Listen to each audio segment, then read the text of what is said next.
Quem exerce o ministério da igreja? O ministério na igreja é exercido por todos aqueles e aquelas que, ao serem chamados por Deus, continuam a missão de Cristo, servindo na igreja e no mundo. O apóstolo Paulo nos diz, de forma bela e expressiva, que somos corpo de Cristo. Isto é dito em Romanos 12 e 1 Coríntios 12 também. Vejamos um trechinho em Romanos. Assim também nós, que somos muitos, somos um só corpo em Cristo e membros uns dos outros, tendo, porém, diferentes dons segundo a graça que nos foi dada. E agora em 1 Coríntios. Ora, há diversidade de dons, mas o Espírito é o mesmo. E há diversidade de ministérios, mas o Senhor é o mesmo. E há diversidade de realizações, mas é o mesmo Deus quem opera tudo em todos. É certo que não estamos sós. O Espírito Santo capacita-nos com dons espirituais para servirmos onde Deus nos levar.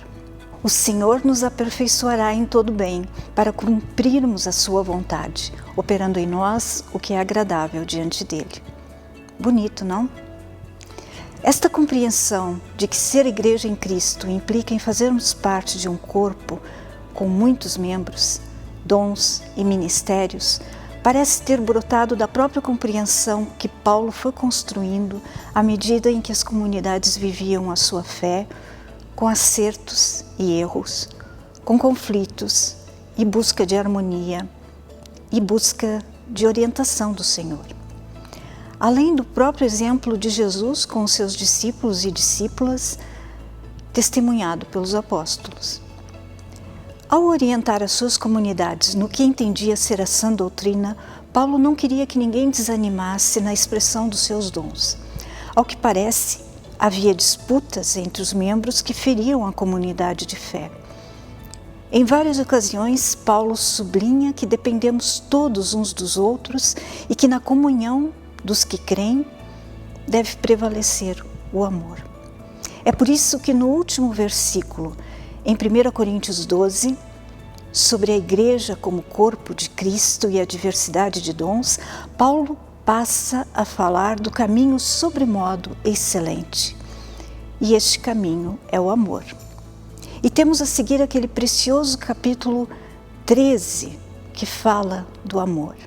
Ainda que eu falasse a língua dos anjos e dos homens, lembram-se? Se não tivesse amor? Vou ler o versículo que o antecede. Entretanto, procurai com zelo os melhores dons, e eu passo a mostrar-vos ainda um caminho sobremodo excelente. É significativo notar que o verbo grego diakonel, que podemos traduzir por servir, ministrar, auxiliar, socorrer, nos evangelhos é só aplicado a Jesus e às mulheres. Mas em Atos dos Apóstolos já não aparece como verbo, mas como substantivo na escolha dos 7 diáconos. O exemplo de Jesus a servir é, pois, fundamento para o caminho de todos que o seguem. Quem quiser tornar-se grande entre vós, será este o que vos sirva. O próprio Filho do Homem veio para servir e dar a sua vida em resgate por muitos. Na celebração da ceia, com os discípulos antes da sua morte, Jesus diz: Ora, se eu, sendo mestre e Senhor, vos lavei os pés, também vós deveis lavar os pés uns dos outros, porque eu vos dei o exemplo, para que, como eu fiz, façais vós também. Então, quem exerce o ministério na igreja?